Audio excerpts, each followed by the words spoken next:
Hello everybody.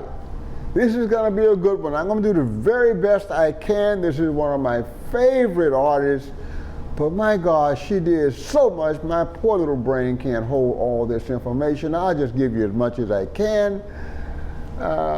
Eunice Kathleen Wayman was born in 1933 in Tyrone, North Carolina, which is just above the South Carolina line, right on the water. Very, very poor family.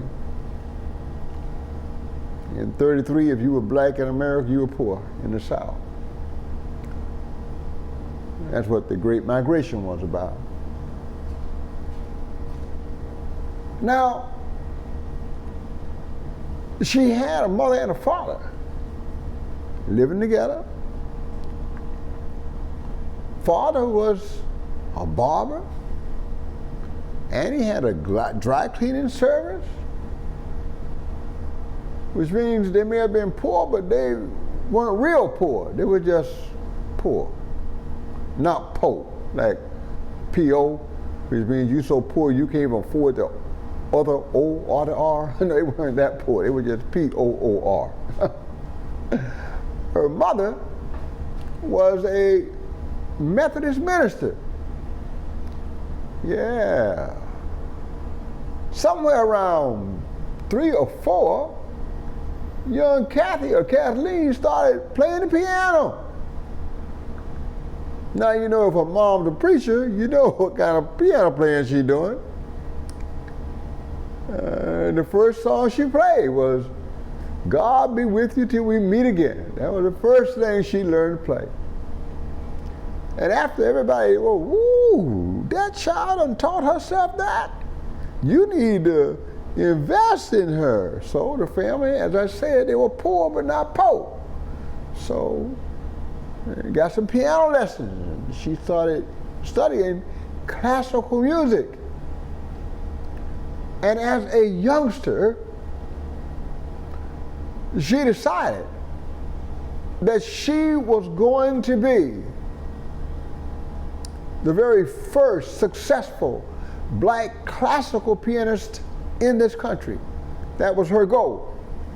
And she worked ferociously toward that end. And everyone could see the talent, everyone could see her drive. So the entire community gathered around her. And they gathered enough money to send her way up to Asheville to the Allen School for Girls so she could have a better education and continue her musical training, academic training, and just singing in the choir kind of thing. And that worked. Upon graduation from high school at Allen, another group of people in our community decided that they would pay for her to go to New York to study at the prestigious Juilliard School of Music. Now, Juilliard was not her end game, as it is for many, many musicians. If you can make it to Juilliard, you got it. No. Not for this young lady.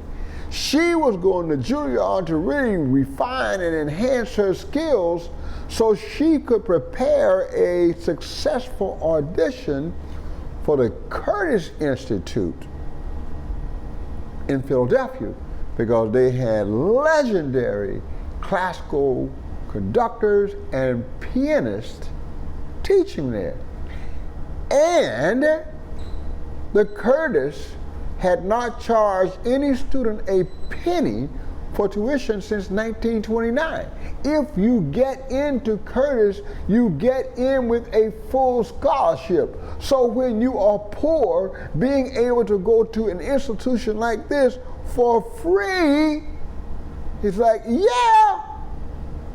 So she goes to Curtis and she takes that audition, and it is obvious that the professors are very, very impressed with her. But for some reason, she didn't get in. And she always felt, her whole life, she felt that it was because of racial prejudice. She felt that. So now, to make things worse, her family had become a part of the Great Migration. They had moved from North Carolina to Philadelphia so they could be with their daughter, who was one of 4 kids, and they could support her as she went ahead to achieve her goal of being the greatest black classical pianist of all time. Dream deferred, dream deferred. So, what to do? She's got to make a living. She's got nothing but the music. What does she do? What does she do? She takes odd jobs as a photographer's assistant. She starts giving piano lessons. She works for a vocal institute accompanying kids that were taking vocal lessons in classical music, of course. And she needed to get away from Philadelphia to do this. She needed to take a job playing in a nightclub. And she found a Midway Bar and Grill on Pacific Avenue in Atlantic City, New Jersey. And that's where she started playing. But that was a problem. She was fearful of the retribution she'd get from her mom. If her mom discovered that her daughter was playing the devil's music, all that blues and pop music and jazz, you can't play that. I didn't put all this money in for you to be playing that despicable music. So she changed her name. She had this boyfriend who was black Hispanic named Carlos, and he used to call her Niña, Niña, Niña. And she was in love with a French actress, not romantically, she admired the woman, whose last name was Simone. So she took her boyfriend's nickname for her and the name of her favorite French actress, and she became Nina Simone. Kathleen Wayman became Nina Simone in order to hide her activities from her mother. Her father was an entertainer. I don't think he cared that much, but mom, she cared. Now the club owner went, look, I'm paying you this amount of money, but this piano playing is good, but that's not gonna get it. You gotta sing. And she had this low contralto voice, and he said, look, you get a raise too. So there she was, back there in the early 50s, 40s, whatever, making $90 a week.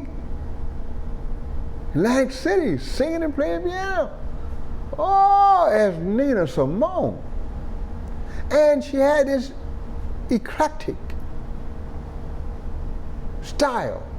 It was jazz, it was blues, it was classical, it was folk, it was a little bit of everything. And she attracted a small but very, very, very dedicated audience to this club. So she kept that gig for as long as she wanted because her people came. Because what she was doing, nobody was doing that. especially nobody black. And her piano accompaniments mixed Ellington, yeah, with Jelly Roll Morton, with Johann Sebastian Bach, and Chopin, Ravel, Rachmaninoff, all rolled up. And with her great technique, man, she could execute anything flawlessly. So the way she would sing a song and then comment on the lyric with the piano was just breathtaking.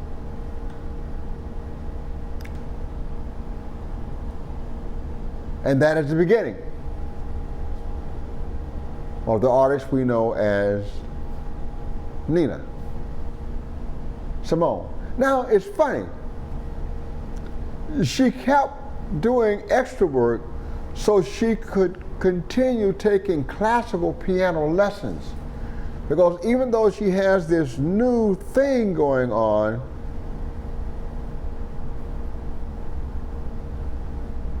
she never gave up on her dream. Not yet.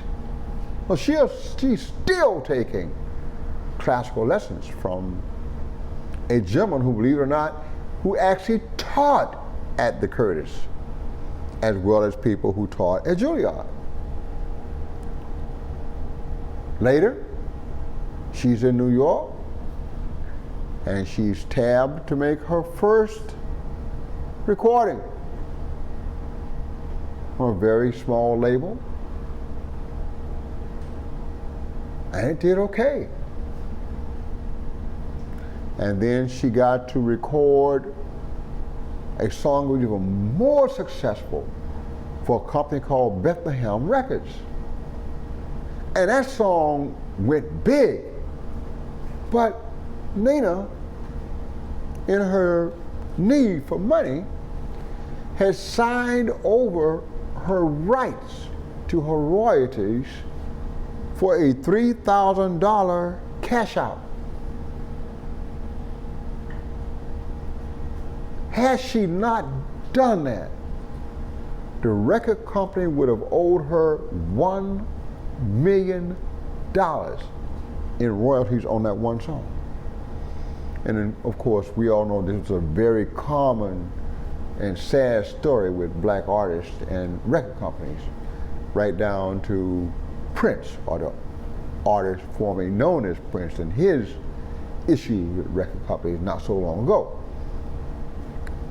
So obviously she didn't stay there very long. And she went to a company called Copix and made several albums for them because they gave her complete control of her product. She could record any song she wanted in any style she wanted, with any musician she wanted, any time she wanted, period. Whatever she did, they wanted, and that was it. So that worked out pretty well. But it was an American company. And America has its conservative sensibilities. And now we're in the 60s.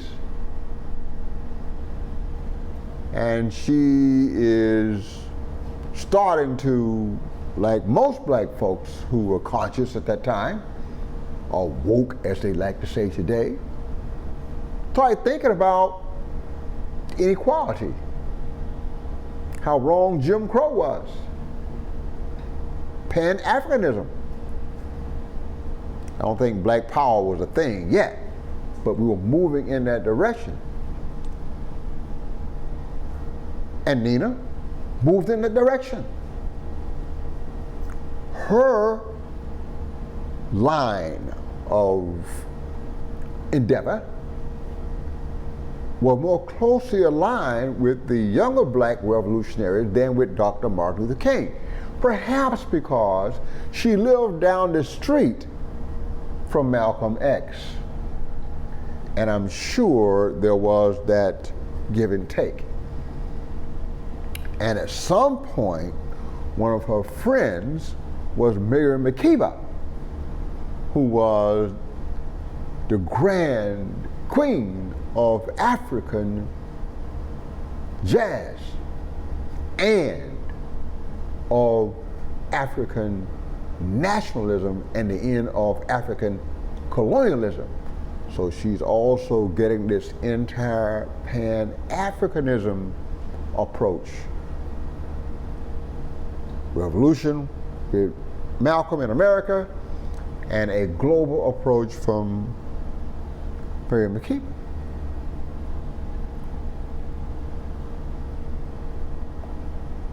As Maya Angelou once said, with Nina,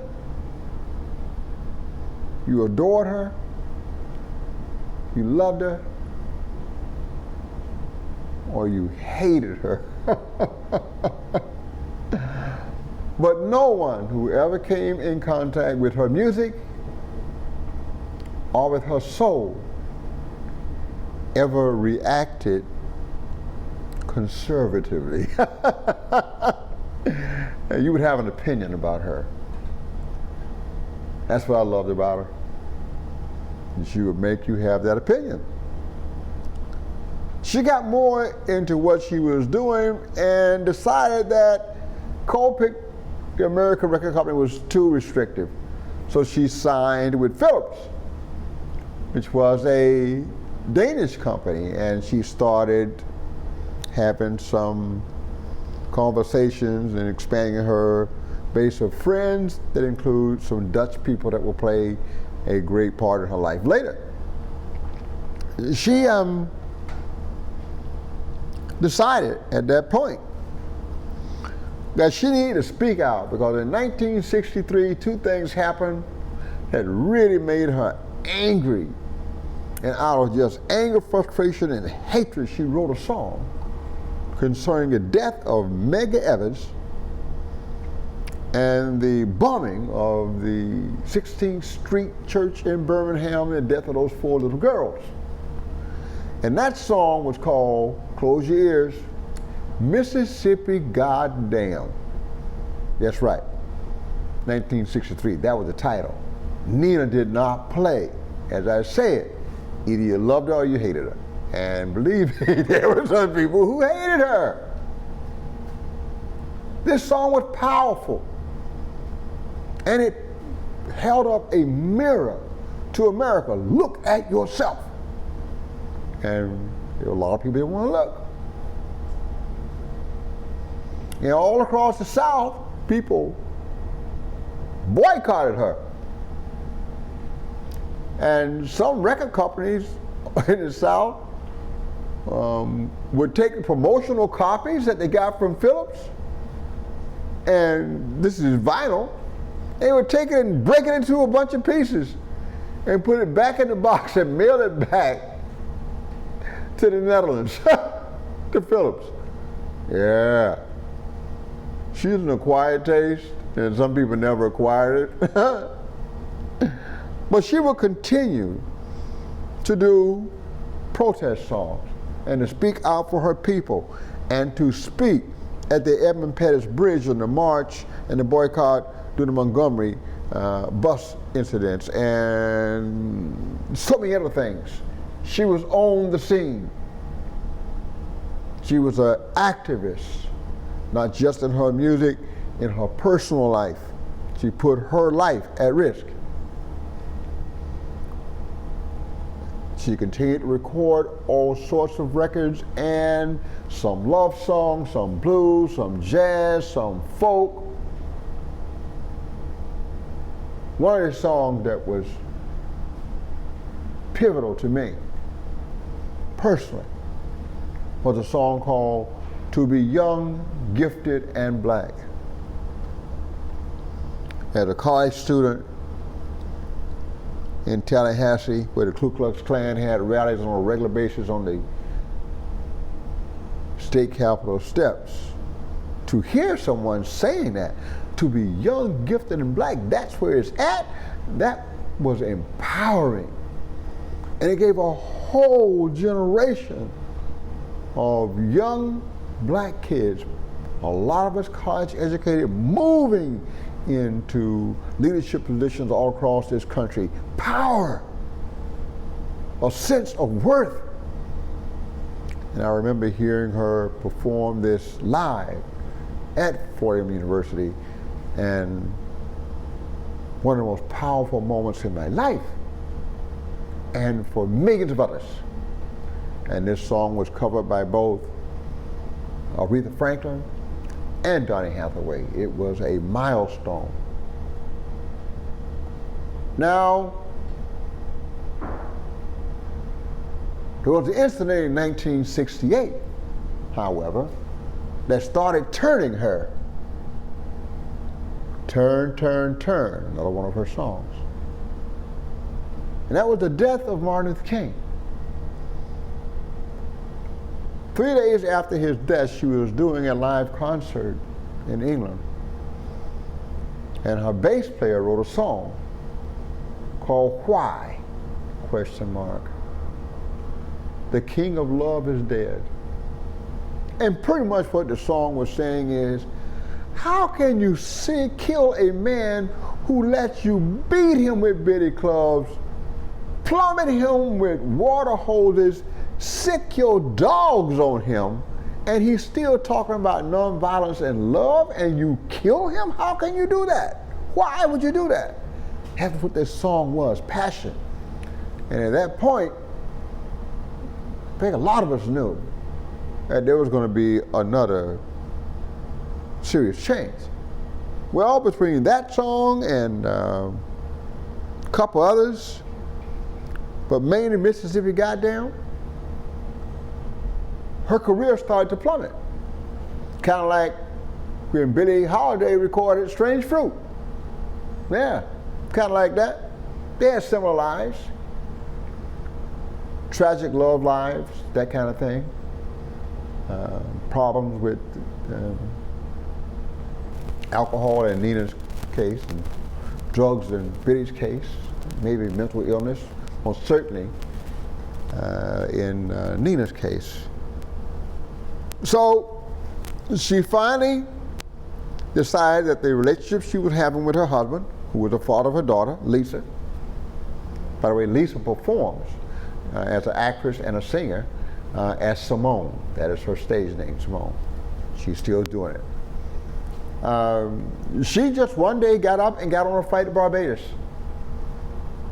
And she left her wedding ring on the dresser, which was kind of a signal. Her then husband, who was her manager, let's just say, helped himself to a lot of her money. And she found herself not destitute, but financially diminished. After a few years in Barbados, Miriam Makeba came to her and said, look, this isn't working here, and your money's getting a little short. You do a whole lot better if you go to Africa. The economy's a little bit different. I think you'll find different people. Well, where do I go? Go to the place in Africa that is a country founded by former slaves. What country is that? Liberia. So she moved to Liberia. And she did well there for a while. But her fortune continued to dwindle.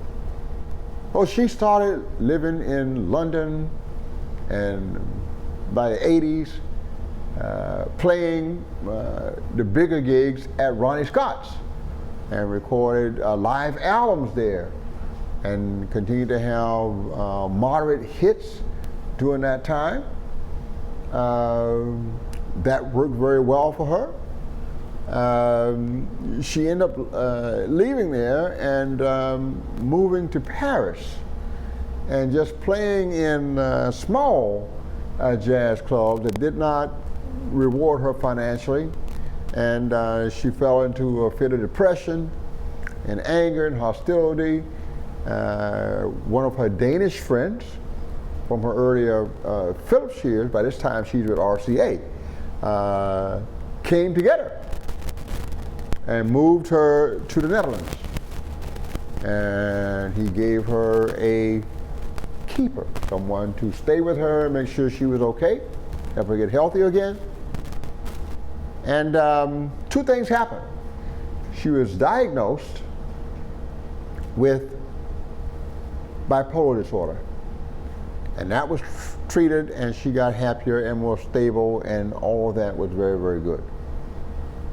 The other thing is, in 1958, she had recorded a song called My Baby Only Cares for Me. She re-recorded that somewhere around 93 or so, and it got picked up as a song for a commercial for Chanel No. 5.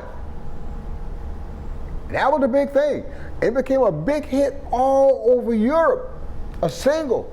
And all of a sudden, she is now making money again, and she's doing great.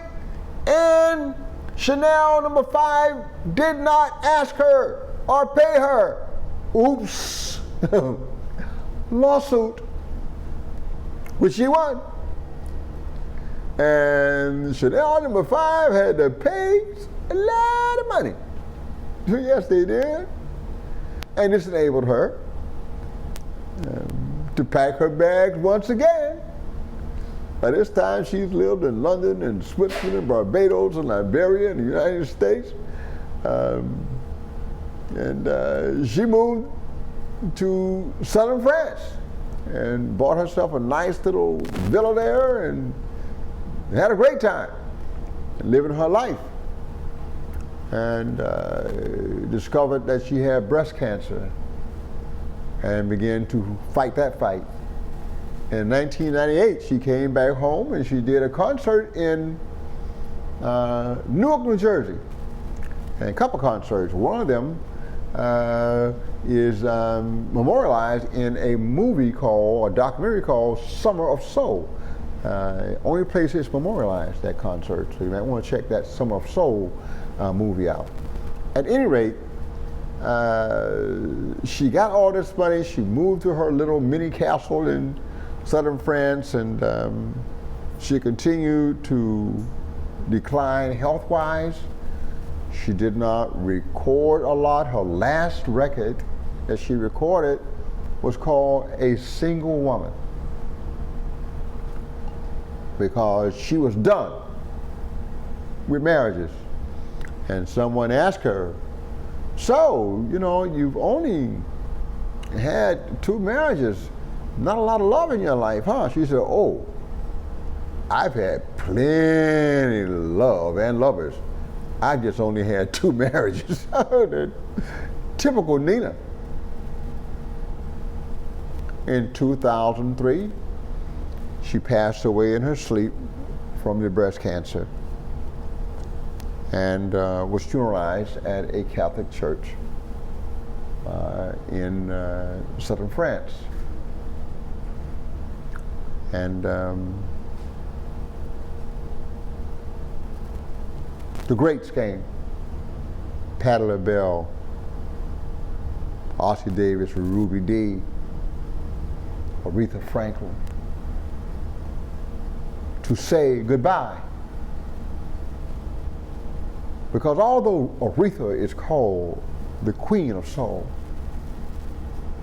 we all referred to Kathleen Wayman, better known as Nina Simone, as the high priestess of soul, because of her elegance, her polish, her range: jazz, blues, folk, pop, classical, and everything in between.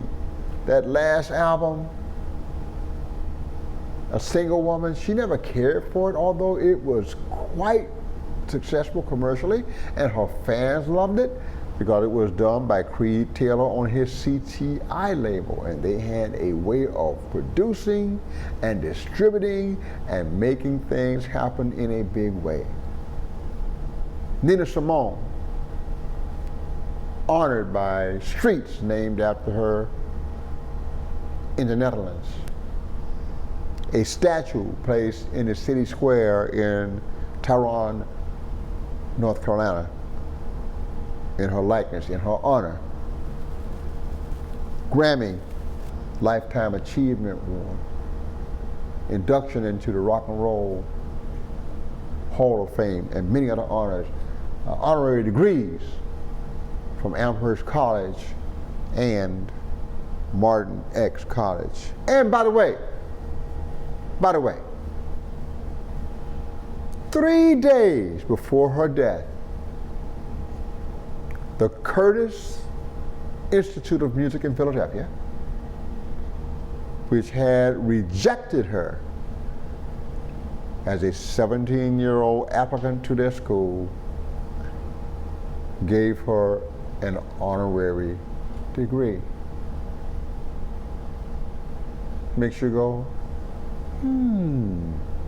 Anyway, the high priestess of soul, Miss Nina Simone. I could talk on for another hour, but you all are probably sick of me. And if you really want to do some Nina Simone, just go listen to her music, because no matter what you like, she has done it.